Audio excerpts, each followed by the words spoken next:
क्या ललन सिंह को अब मंत्री पद से हाथ धोना पड़ेगा? क्या नीतीश कुमार और मोदी शाह ललन सिंह पर बड़ा एक्शन लेंगे? बिहार चुनाव से पहले सावन के महीने में मटन पार्टी के जरिए ललन सिंह बुरी तरह से फंस चुके हैं। अब विपक्ष के आड़े हाथों हैं। विपक्ष द्वारा मांग की जा रही है कि ललन सिंह को उनसे पद छीना जाए। ललन सिंह पर आरोप लगाए जा रहे हैं कि ये धार्मिक आस्था को चोट पहुंचा रहे हैं। विपक्ष पर हमलावर रहते हैं, लेकिन जब अपनी बात आती है तो पल्ला झाड़ते हुए नजर आते हैं। ललन सिंह पर बड़े आरोप लगाए गए।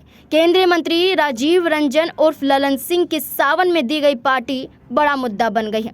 ललन सिंह की सावन में मटन पार्टी पर विरोधी हमलावर हैं। सिर्फ इतना ही नहीं, इस कार्यक्रम के बाद एनडीए के भीतर भी टकराहट के सुर गूंजते हुए दिखाई दे रहे हैं। दरअसल ये मौका था कई योजनाओं का शिलान्यास और उद्घाटन का। लखीसराय जिले के सूर्यगढ़ में हो रहे इस कार्यक्रम में केंद्रीय मंत्री ललन सिंह और बिहार सरकार के ग्रामीण मंत्री अशोक चौधरी भी मौजूद थे। इस मौके पर पार्टी का भी इंतजाम था। केंद्रीय मंत्री खुद लोगों से भोजन करने की अपील करते हुए दिखाई दे रहे थे। कह रहे थे जो सावन नहीं मनाते उनके लिए मीट और अन्यों के लिए शाकाहारी भोजन का इंतजाम है। जायकेदार भोजन और विविध प्रकार के भोजन कराने को लेकर भले केंद्रीय मंत्री ललन सिंह इतरा रहे हों, पर विरोधियों ने तो इसे मुद्दा बनाकर पूरे कार्यक्रम की ही किरकिरी कर डाली है। हमला इस कदर कि भाजपा भी अब बगले झांकने लगी है।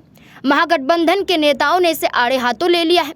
आरजेडी की ओर से कहा गया है कि ये लोग दोहरे चरित्र के लोग हैं, दूसरों को धर्म का पाठ पढ़ाते हैं और खुद को सच्चा हिंदू बताते हैं। ये ढोंगी हैं, सच से इनका कोई वास्ता नहीं है, ये आरोप लगाए गए। बल्कि आरजेडी सुप्रीमो की बेटी रोहिणी आचार्य ने कहा कि ढोंग रच रच कर ढकोसले फैला दूसरों के खाना पान में खोट निकालने वाले कपटी और बड़े धूर्त हैं। ये कान फूकने वाले, कथनी करनी में अंतर इनके हैं। ये जहरीले मंत्र फूकने वाले, ये धर्म का मर्म छिपाते हैं, ये अपना थूक ही चाट जाते हैं।